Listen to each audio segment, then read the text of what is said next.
We all know Mandalorians are the most feared bounty hunters and warriors in the galaxy, and they are most recognizable by their distinct armor, which is one of the things we know that they create themselves, but I want to explore other Mandalorian creations in this video.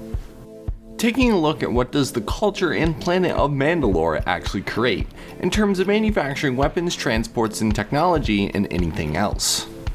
Being the warrior culture that they are, they have their own line of starfighters and transports, and all Mandalorian ships were manufactured by Mandel Motors, producing Mandalorian shuttles, police speeders, the Fang-fighter, the Gauntlet starfighter, the Lance pursuit craft, and a light interceptor as well.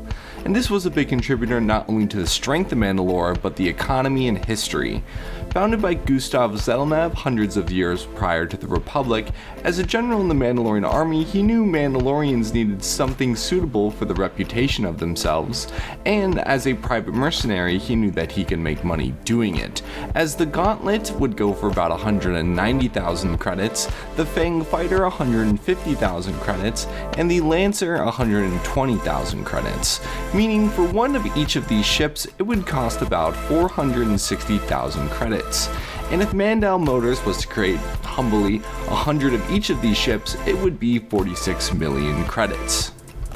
The notoriety of these crafts in battle meant everyone wanted Mandalorian ships, from the Hutts and other criminal syndicates, to which they made their own custom ships for steep prices, to other bounty hunters and security forces, and even the Empire. During the Empire's occupation of Mandalore, Mandel Motors was forced to make Imperial ships and maintain and upgrade the Imperial fleet. And Mandel Motors produced ships in Mandalore all the way until the Empire bombed it during the Night of Thousand Tears, thus ending the long legacy of Mandalorian ship manufacturing. Mandalorians, of course, made their own blasters. I'm a Mandalorian. Weapons are part of my religion. The Concordian Crescent Technologies was the arms manufacturer that produced the Westar 35 blaster pistol, the Galar 15 blaster carbine, and the Westar 34 custom made for Jango Fett. Interestingly enough, I couldn't find any short or long rifles being produced by Mandalorians, but it's probably because they have arsenal weapons on their suits. And in terms of their armor, it was handmade, but just about everything else was produced by other weapons manufacturers like the flamethrower, jetpack, and wrist rocket.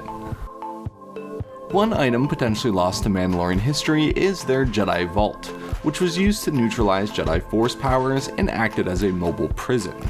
And while Mandalorians are the best fighters, they still met their match in the Jedi, so they had to craft a new weapon, a Jedi prison cell. And not too much is known about these, but they still are in fact a Mandalorian produced item, and it does speak to their history. And I now wonder if this technology has been fully lost now that Mandalorians have been fractured. Impressive. I suspect even Maul couldn't get out of there. A relic of a bygone era when Mandalorians had reason to imprison you force-wielding maniacs. I thought your sister outlawed such devices. She did.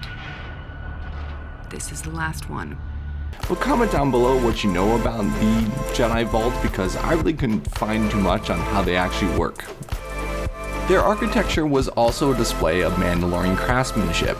Their capital city Sundari was built on an active Beskar mine, providing the city with their most valuable resource and a major strategic asset. It was also a biodome which allowed Mandalorians to continue on the harsh war-torn planet. And within the dome, Sundari was a multi-level city with individual towering structures made of permacrete and transperi steel. It was a shimmering example of the unique translucent architecture style prevalent on Mandalore, giving Mandalorians yet again another distinctive look. We even get a brief look at what Mandalorians created eons ago in bo-katan's castle, which unfortunately got destroyed, but we can only assume existed there for thousands of years.